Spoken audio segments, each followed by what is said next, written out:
नमस्कार दोस्तों, एक बार फिर से आपका स्वागत है द सीरियस कॉमेडी शो में।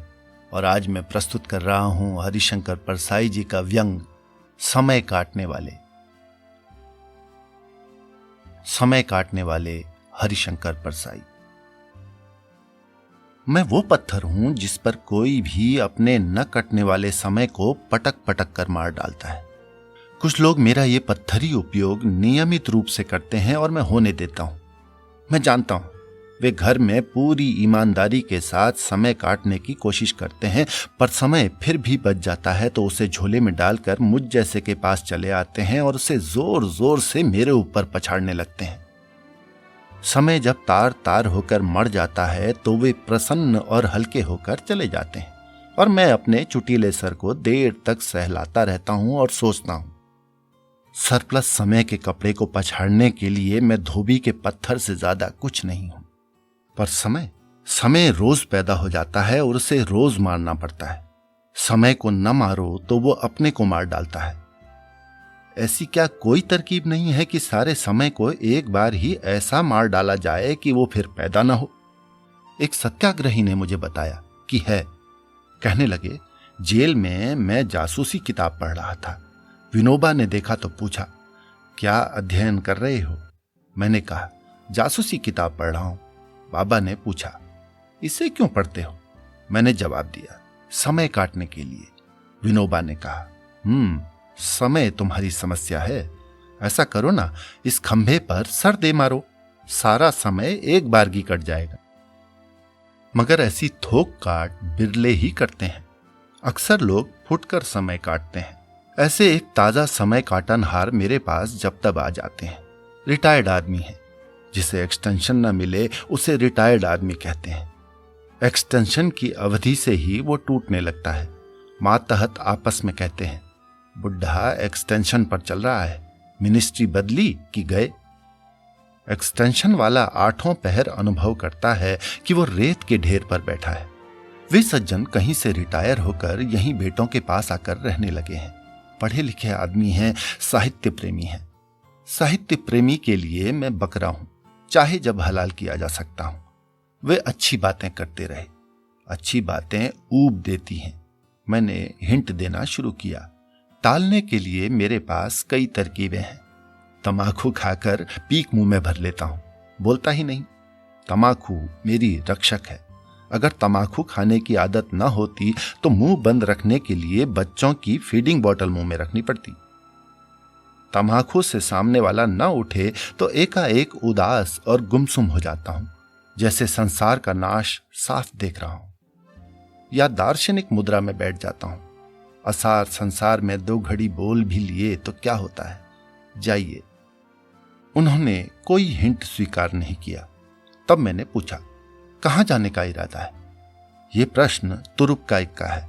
इसका मतलब है कि आप जा कहीं और रहे हैं, यहां तो यूं ही टपक पड़े। इस अर्थ को समझकर आदमी उठ जाता है। मगर आपको यह प्राणघातक जवाब भी मिल सकता है। कहीं नहीं, आपके पास तक ही आया था। वे सज्जन ये कहकर कि जरा बाजार जाना है उठ गए। 1 मिनट बाद मैं भी पान खाने चौराहे की तरफ चला। मैंने देखा वे चौराहे पर खड़े हुए तय नहीं कर पा रहे थे कि कहां जाएं। वे कभी बाईं तरफ की सड़क पर मुड़ते, फिर लौटकर चौराहे पर दाएं मुड़ जाते, पर फिर लौट पड़ते। 2-3 मिनट उन्हें यह तय करने में लगे कि किस तरफ किसके पास जाएं, बाकी वक्त कहां गुजार दें। उन्हें किसी का ख्याल आता और वे एक सड़क पर चल देते। 2-4 कदम चलने पर सोचते, वो शायद घर पर न हो। वे लौट पड़ते और दूसरे आदमी के घर की तरफ बढ़ते, फिर कुछ सोचकर लौट पड़ते। मुझे बहुत दया आई। सोचा इन्हें लौटा लूं और कहूं कि जब तक बैठना हो बैठें। पर तभी आत्मरक्षा की भावना तीव्र हुई। मुझे काम भी करना था। दया की भी शर्तें होती हैं। एक दिन एक गाय तार में फंस गई थी। उसकी तड़प से मैं द्रवित हो गया। सोचा इसे निकाल दूं, पर तभी डरा कि निकलते ही ये खींच में मुझे सींग मार दे तो। मैं दया समेत उसे देखता रहा। वृद्ध सज्जन मुझे ठीक उस गाय की तरह लगे जो त्रासदायी खाली समय के कटीले तारों में फंसे थे। मैं उन्हें निकाल सकता था पर निकाल नहीं रहा था। दया की भी शर्तें होती हैं। Society for the prevention of cruelty to animals, यानी जानवरों पर होने वाली क्रूरता पर रोक लगाने वाले संगठन के एक सदस्य ने बर्फ तोड़ने के कीले से कोंच कोंच कर अपनी बीवी को मार डाला था। दया की शर्तें होती हैं। हर प्राणी दया का पात्र है, बशर्ते वो अपनी बीवी ना हो। वे जब तब मेरे पास आने लगे। ये अजब बात है कि जिस पर दया आए उससे डर भी लगे। एक शाम वे मुझे बस स्टेशन पर खोमचे के पास खड़े चाट खाते दिख गए। मेरी दया और बढ़ गई। उन्हें घर में इच्छानुकूल खाने को न मिलता होगा। बूढ़ा आदमी चटोरा हो जाता है। मेरे एक रिश्तेदार अंतिम सांसें ले रहे थे। बेटों ने कहा, बाबूजी, राम नाम लो, दान पुण्य करना हो तो कर दो, कुछ इच्छा हो तो बताओ। उन्होंने न राम का नाम लिया न दान किया। बोले, भैया मुझे आलू बंडा खिला दो। एक दिन वे मेरे पास बैठे थे कि विश्वविद्यालय के 2 छात्र नेता आ गए। वे युवा असंतोष पर मुझसे बातें करने लगे। रिटायर्ड सज्जन बीच में ही बोलने लगे। वे लड़कों को उपदेश देने लगे। लड़कों ने कहा, जरा आप हमें बात कर लेने दीजिए। वे चुप हो गए। लड़के चले गए तो वे बोले, हमारा जिंदगी भर का अनुभव है, उस अनुभव के आधार पर हम कुछ कहते हैं तो ये लड़के सुनते क्यों नहीं? मैंने कहा, शायद इसलिए कि अनुभवों के अर्थ बदल गए हैं। वे समझ गए, उदास हो गए। कहने लगे, हमारी तो पूरी जिंदगी दबते हुए गुजर गई। जब हम जवान थे तब ये मान्यता थी कि बड़ों से दबो, हम तब बुजुर्गों से दबे। अब ये हो गया कि लड़कों से दबो, तो अब हम बुढ़ापे में लड़कों से दब रहे हैं। हमारी जिंदगी तो दबते हुए गुजर गई। रिटायर्ड आदमी की बड़ी ट्रेजेडी होती है। व्यस्त आदमी को अपना काम करने में जितनी अक्ल की जरूरत पड़ती है, उससे ज्यादा अक्ल बेकार आदमी को समय काटने में लगती है। रिटायर्ड वृद्ध को समय काटना होता है। वो देखता है कि जिंदगी भर मेरे कारण बहुत कुछ होता रहा है, पर अब मेरे कारण कुछ नहीं होता। वो जीवित संदर्भों से अपने को जोड़ना चाहता है, पर जोड़ नहीं पाता। वो देखता है कि मैं कोई हलचल पैदा नहीं कर पा रहा हूं। छोटी सी तरंग भी मेरे कारण जीवन के इस समुद्र में नहीं उठ रही है। हमारे चाचा जब जब इस नकुचपन से त्रस्त होते, परिवार में लड़ाई करवा देते। खाना खाते खाते चिल्लाते, अरे दाल में क्या डाल दिया, कड़वी लगती है, मुझे मार डालोगे क्या? हम कहते, दाल तो बिल्कुल ठीक है। वे कहते, तो क्या मैं झूठ बोलता हूं? भगवान की कसम, परिवार में आपस में लड़ाई मच जाती। हम देखते कि हम लड़ रहे हैं, पर चाचा आराम से सो रहे हैं। तूफान खड़ा कर देने में सफलता से उन्हें अपने अस्तित्व और अर्थ का बोध होता और मन को चैन मिलती। हाल ही में रिटायर्ड एक सज्जन मिले। मैंने पूछा, वक्त कैसे कटता है? वे बताने लगे, अरे भगवान ने फुर्सत दी है तो 4 घंटे तो उनकी पूजा करते हैं। मुझे भगवान पर दया आई। सर्वशक्तिमान की भी मेरी जैसी गत 4 घंटे रोज होती है। यूं वे ठीक ही कहते हैं कि भगवत भजन या और कोई अच्छा काम फुर्सत में ही किया जाता है। फुर्सत ही नहीं है तो आदमी अच्छे काम कैसे करे? भगवान से लेकर बेटे नाती पोते तक वक्त काटने के काम आते हैं। मेरे पड़ोस का लड़का बेकार था, वक्त उसका कटता नहीं था। उसके पिता के दोस्त रिटायर हुए। उनकी भी समस्या समय थी। दोनों एक दूसरे का वक्त काटने लगे। उम्र का फर्क मिट गया। वे बराबरी के हो गए। बुढ़ऊ दोपहर को आ जाते और शाम तक बातें करते। बातों के विषय खेती बाड़ी से लेकर बारातों के अनुभव तक होते। एक दिन मैंने सुना, वे दोनों खूब जोर से लड़ रहे हैं। बुढ़ऊ कह रहे हैं, हमें मत सिखाओ, हमें जिंदगी भर तमाकू खाते हो गया। लड़का बोला, तुम्हें जिंदगी हो गई तो हम भी 10 साल से तमाकू खा रहे हैं, हम भी कुछ जानते हैं। मुद्दा क्या था झगड़े का?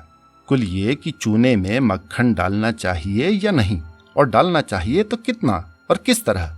उस दिन शाम को दोनों अलग हुए तो और दिनों से ज्यादा खुश थे, क्योंकि लड़ लिए थे। मेरे पास ही एक भले आदमी रहते थे। उनके ससुर रिटायर हुए तो कुछ महीनों के लिए लड़की दामाद के पास रहने को आ गए। वे गणित के अध्यापक थे, मेरे रिश्तेदार होते थे। वे मेरे पास आकर बैठ जाते, घंटों परिवार और रिश्तेदार और महंगाई की बात करते। मुझे अखरने लगा। एक दिन जब वे आए तो मैंने उनके बोलने से पहले ही अंतर्राष्ट्रीय बात शुरू कर दी। कहा, देखिए, इजराइल ने अरब गणराज्य पर हमला कर दिया। जियानवादी राज्य की स्थापना का वायदा 1917 में ब्रिटिश विदेश सचिव लॉर्ड वेलपुट ने कर दिया था। 5-7 मिनट तक जब मैं अरब इजराइल संबंध और शीत युद्ध की बात करता रहा तो वे ऊब उठे। इस सब से उनका कोई वास्ता ही नहीं था। वे उठे, बोले, जरा नहा लूं। मैंने अंतर्राष्ट्रीय राजनीति से उन्हें नहलवा दिया। 2-3 दिन ये नुस्खा आजमाने के बाद वे या तो आते नहीं, आते भी तो 5-10 मिनट ही बैठते। वे डरते कि ज्यादा बैठा तो ये दुष्ट अंतर्राष्ट्रीय राजनीति की बात शुरू कर देगा। मगर अब उनके बेटी दामाद परेशान रहने लगे। मैंने उन्हें सलाह दी कि इन्हें किसी काम में लगा दो। कहो कि बाबूजी, मुन्ना गणित में कमजोर है, इसे पढ़ा दिया करिए। गणित के अध्यापक की ये कमजोरी है, वो दुनिया में किसी को गणित में कमजोर नहीं देख सकता। मैंने देखा वे नाती को गणित पढ़ाने लगे हैं और खुश हैं। पर एक दिन लड़का रोकर बोला, ये नाना जी तो हमें गणित पढ़ा पढ़ा कर मारे डाल रहे हैं। वे लड़के के पीछे पड़ गए थे। अब मैं बुजुर्गों से डरने लगा हूं, पर वे नाराज ना हो, मैं उनका मजाक नहीं उड़ा रहा, उनकी तकलीफ समझने की कोशिश कर रहा हूं। रिटायर्ड आदमी की यह समस्या मानवीय और सामाजिक है। समाज का एक हिस्सा हमेशा गिरे मन का, न कुछ फन के बोझ से भरा सिर्फ समय का बोझा ढोता रहे, ये अच्छा नहीं। समाज का भविष्य इस बात पर निर्भर है कि वो अपने रिटायर्ड लोगों का क्या करता है। अगर कुछ नहीं करता तो रिटायर्ड वृद्ध काम करते युवा के काम में दखल देगा और समाज की कर्म शक्ति घटेगी। युवा इंजीनियर काम कर रहा है, तभी रिटायर्ड इंजीनियर आ जाएंगे और कहेंगे, क्या हो रहा है? हमारे जमाने में ऐसी मशीनें नहीं होती थी। वे अपने जमाने की मशीन को मार डालेंगे। पुरानी मशीन से नई मशीन की रक्षा करनी पड़ेगी। पुरानी मशीन को किसी काम में लगाना पड़ेगा। काम ना भी मिले तो ये तो हो ही सकता है कि पुरानी मशीनें एक दूसरी का जंग साफ करते वक्त गुजार दें। तो मित्रों, ये था हरिशंकर परसाई जी का व्यंग समय काटने वाले। आपको कैसा लगा कमेंट करके जरूर बताएं और इसे शेयर करें ताकि ये अधिक से अधिक लोगों तक पहुंच सके और मेरा उत्साहवर्धन हो सके। द सीरियस कॉमेडी शो पर आपके आगमन का बहुत बहुत धन्यवाद।